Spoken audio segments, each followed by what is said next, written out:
I tell you what, there's some things we could talk for hours on, but we don't have an hour. We only have 30 minutes. Darren, I'm going to start with you this time. So at the end of the day, it sounds like what's most important here is that you keep the lines of communications open with your kids, with your son, or in your case, your son, because even you have that first conversation, but they may need a follow-up conversation. Yeah, I definitely think that it's important, obviously, to have an open dialogue with all your children, but especially for me and my son, him being an African American male, me being an African male as well, and we as a country, I think African American males, I would assume we feel like we're being targeted, and it's a very uncomfortable situation. And for a 14-year-old who is not quite yet independent, he's not driving, he's not alone a lot, except maybe in the house occasionally, but out in the public, he's very well monitored. We always know where he is. So, for him, there's always that circle of security, just us knowing where he is 24/7. Right.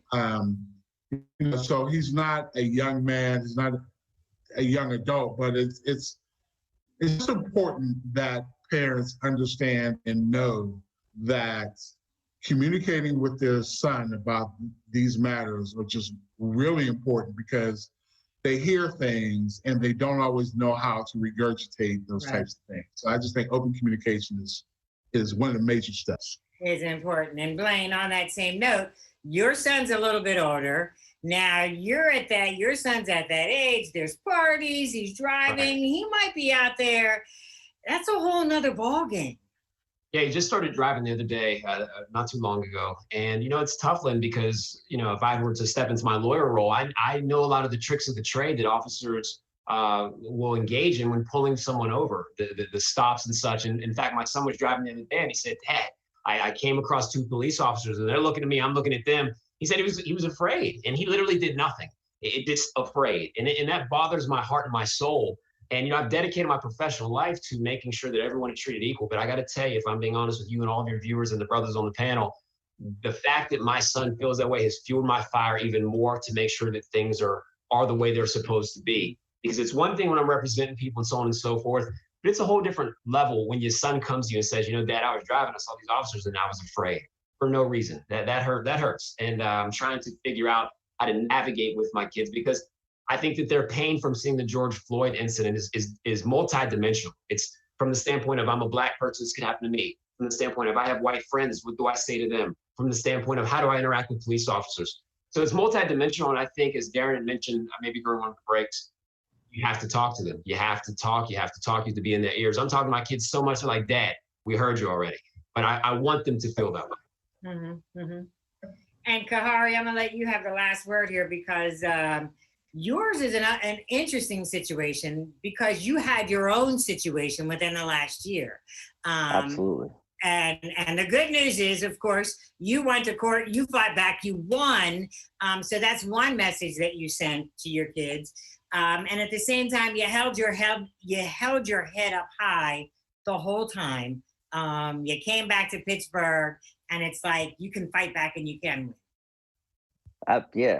Absolutely. And really, I want to give a birthday shout out to my dad. My dad turned 94. Yes, Thaddeus Mosley.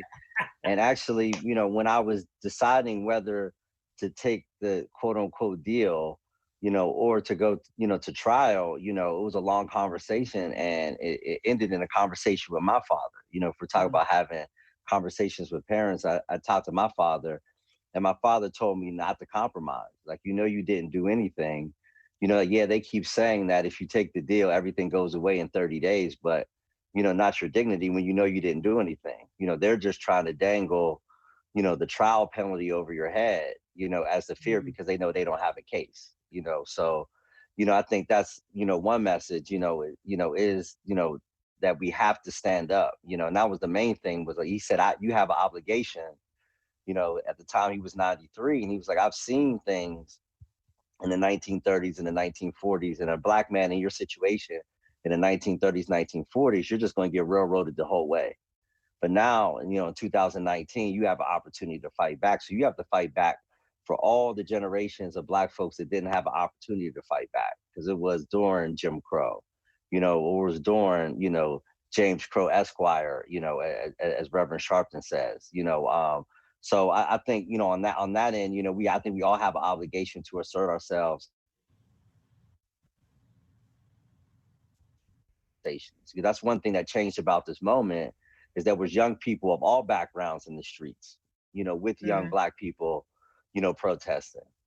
And that's what changed the conversation in this country, is a lot of people who may be conservative saw their kids out there with Black Lives Matter signs, and then people inside their house are looking at the world completely different. I mean, you're seeing it on Snapchat and TikTok, where they're like doing cancel culture with their parents. Like, look, like, my dad's racist, watch this, going on Facebook Live, having conversations about white supremacy, with their parents, live, calling them out.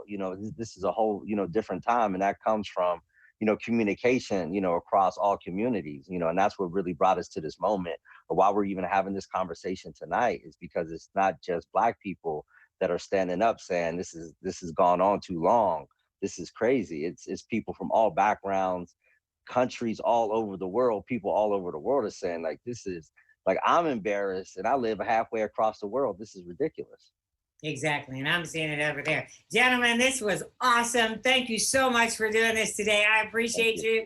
I'm going to put you on record too. We got to do it again, because there's a lot more we need to talk about. Thank you so much. And thank you for being the awesome dads that you are. It gives me hope for the future. Thanks so much. Appreciate it. Thank you, Lynn. Thank you. Indeed. And I got to tell you all about next week's show. So stick around. We'll take a break and be right back.